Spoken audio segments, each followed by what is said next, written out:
بسم اللہ الرحمن الرحیم۔ آج کل سوشل میڈیا کے اوپر یہ تبلیغی جماعت والوں کی دعوت بہت زیادہ پھیلائی جا رہی ہے۔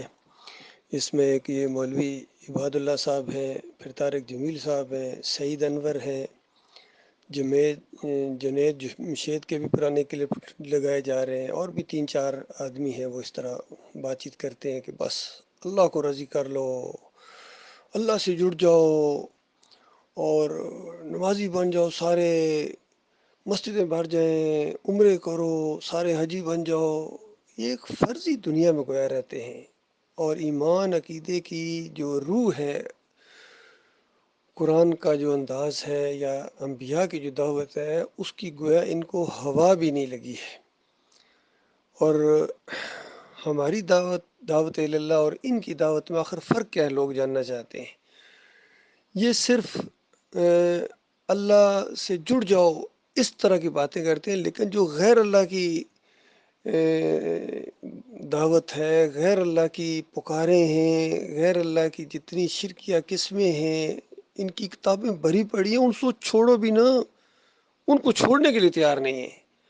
ایک طرف اللہ تعالیٰ کو پکڑنا چاہتے ہیں، اللہ کو بھی راضی کر لے، اور بتوں سے بھی یعنی چھٹکارا حاصل نہ کریں، تو یہ کیسے ممکن ہے؟ اللہ غیور رب ہے، اس لیے اس نے اپنی طرف آنے کا طریقہ جو بتایا وہ یہ کہ فَمَن یَکْفُرْ بِالطَّاغُوتِ وَیُؤْمِن بِاللَّہ، کہ پہلے ان طاغوتوں کا کفر کرو، پہلے جتنے سہارے بنائے ہوئے ہیں اس کو چھوڑو، اور پھر میرے اوپر اعتماد کر کے میری طرف آؤ۔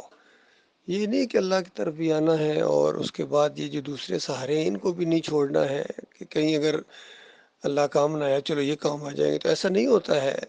یہ بالکل ایک صاف بات ہے، قرآن کی دعوت یہ ہے کہ غیر اللہ سے پہلے انکار کرو، پہلے ان سارے صوفیوں کا رد کرو جنہوں نے کفر شرک پھیلایا، چاہے وحدت الوجودیے ہوں اور وحدت شہودیے ہوں، حلولیے ہوں، اور نور میں نور اللہ والے ہوں، اور یہ فضائل اعمال کے جتنی شرکی عقائد ہیں ان سے بیزاری کا اعلان کرو۔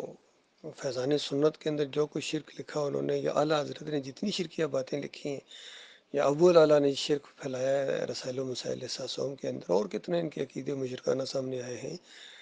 ڈاکٹر اسرار کی کتنی شرکیہ باتیں سامنے ہیں، وحدت الوجود اور ڈاکٹر اسرار لکھو، سارا اس کا شرکیہ قصے اور صوفیوں کے یہ جو قصیدے پڑھتا رہا ہے، یہ سارے آپ کے سامنے آ جائیں گے۔ طارق جمیل کے قصے آپ سنتے جائیں، طاہر القادری کے قصے سنیں، اور تقی عثمانی کی قصے کہانیاں سنیں، جو شرکیہ باتیں سنیں، خوابوں میں آنے والا ان کا ایک پورا دین ہے، فضل الرحمان کی تقریریں سنیں، جس کی بھی سنو گے وہ یہی ہے کہ بس یہ ان کے پیچھے چلنا ہے جی، ان کے امام بنانا ہے جی۔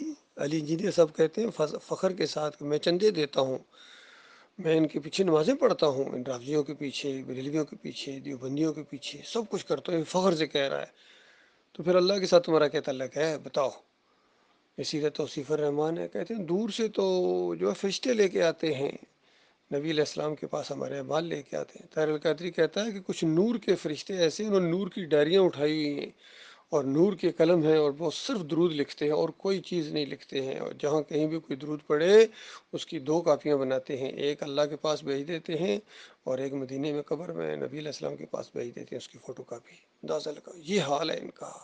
تو انہوں نے دو اللہ بنائے ہیں، کسی نے دو اللہ بنائے، کسی نے تین بنائے ہیں، ٹرینٹی والوں نے تین، انہوں نے دو، اور کسی نے تو ہزاروں بنائے ہیں۔ ہر کونے اور نکر کے اوپر ان مسلمانوں کا ایک معبود بیٹھا ہوا ہے جو کھوٹی کھری کر رہا ہے، کوئی داتائی کر رہا ہے، کوئی دستگیری کر رہا ہے، کوئی مشکل کشائی کر رہا ہے، کوئی حاجت روائی کر رہا ہے، اور پھر نمازیں بھی پڑھ رہے ہیں، یہ عمرے بھی کر کے آئے ہیں، حاجی صاحب ہیں، دوسرا حج کرتے ہیں تو الحاج بن جاتے ہیں، یہ تراویحیں بھی پڑھتے ہیں، یہ تہجد گزاریاں بھی پڑھتے ہیں، یہ بھوکے اور پیاسے بھی رہتے ہیں، اللہ کے لیے روزے رکھتے ہیں، لیکن ان کی دعائیں ان کے منہ کے اوپر ماری جاتی ہیں، ذلت اور خواری ان کے ساتھ چمٹا دی گئی، کیونکہ کفر بالطاغوت نہیں کرتے ہیں، طاغوتوں کے ساتھ بھی، بتوں کے ساتھ بھی ان کے اندر و اندر ملاپ ہے پورا۔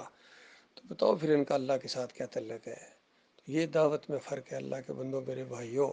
ہم پہلے کہتے ہیں کہ جتنے یہ شرک اور کفر کر رہے ہو، شرک اور کفر پھیلا کے مرے، ہزار ہزار سال ہو گئے ان کی کتابیں پوری دنیا میں پھیلائی جا رہی ہیں۔ بتاؤ محمود الحسن کا یہ حق تھا یہ کہے کہ اللہ کے بندوں کو، مقبول بندوں کو خالص واسطہ ہے رحمت الہی سمجھ کر پکارا جائے تو یہ اللہ کو پکارنا ہے؟ بتاؤ اس کو کہنا چاہیے تھا؟ اپنی تفسیر کے اندر اس نے لکھ دیا. آج دن تک یہ شرکی عقیدہ چھپ رہا ہے.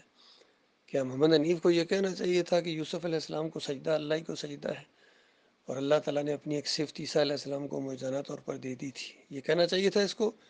تو جب تک ان کا کفر نہ کرو گے، ان کا انکار نہ کرو، اس کے بعد اللہ کی طرف آؤ، پھر اللہ کو اپنا اکیلا معبود مان کے پھر روزے ہیں، نمازیں ہیں، پھر اللہ سے جڑ جاؤ.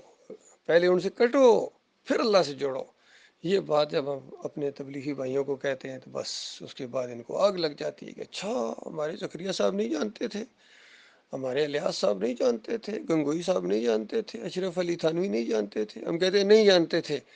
اشرف علی تھانوی نے کہا ہے کہ اللہ کے بندوں کو نبی کا بندہ کہا جا سکتا ہے، قرآن میں لکھا ہو، اندازہ لگائیے.